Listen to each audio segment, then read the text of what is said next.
tulivyozindua mkakati mkubwa wa nishati safi ya kupikia, mtakumbuka tulitoa taarifa kuwa nishati safi ya kupikia matumizi yake ndani ya nchi yetu ilikuwa 6% peke yake, na kwa kweli tulikuwa nyuma sana.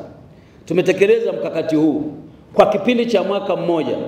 Tumefanya tathmini pamoja na NBS, tumeona mabadiliko makubwa yametokea. Tumehama kutoka 6% mwaka wa jana, na sasa tumepanda kufika 16% mwaka huu. Hii si hatua ya kujivunia sana, lakini walau ni hatua fulani. Na sasa hivi ninayo taarifa kuwa NBS pamoja na wizara yetu tunafanya survey nyingine ili tuweze kuona.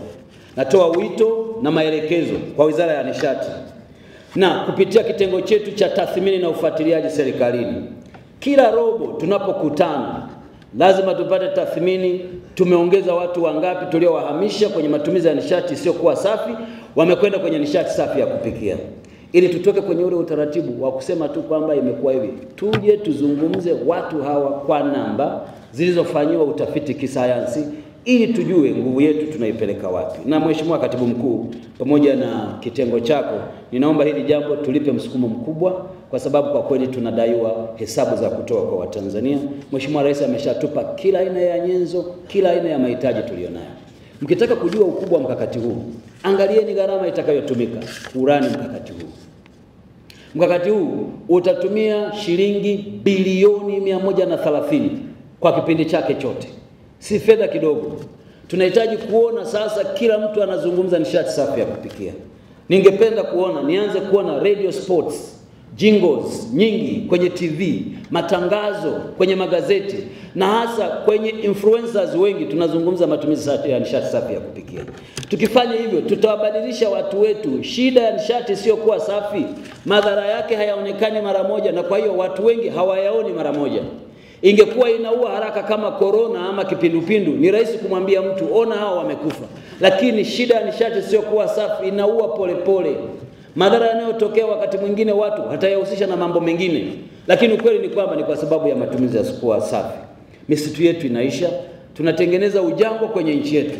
Mazingira yanabadilika. Leo mvua zinakuja tena za kuotea, zinakuwa na ukame wa muda mrefu. Wakati mwingine zikija zinakuja zilizopitiliza. Si kwa bahati mbaya, ni kwa sababu tu mazingira yetu yameathirika. Na moja ya kitu kinachosababisha mazingira yetu yaweze kuharibiwa ni matumizi ya nishati isiyokuwa safi. Niwaombe twende tukaongeze kampeni hii, na vyombo vya habari wawe mstari wa mbele kwenye hili jambo. Nataka nitoe wito tena, kila mmoja tunapokuwa na mkakati huu, nimeona kwenye mkakati wetu ule kuna mkakati wa utekelezaji.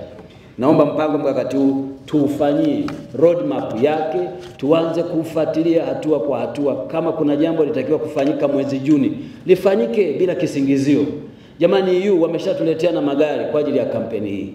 Tunakosa nini cha kufanyia hii kazi? Tunakosa nini? Hili si jambo la Wizara ya Nishati wala ofisi ya Makamu wa Rais. Ni jambo la serikali nzima. Lazima hii ajenda iwe yetu wote. Tupimwe kwa jambo hili. Watanzania wengi tuwahamishe kwenda kwenye matumizi ya nishati ambayo ni safi.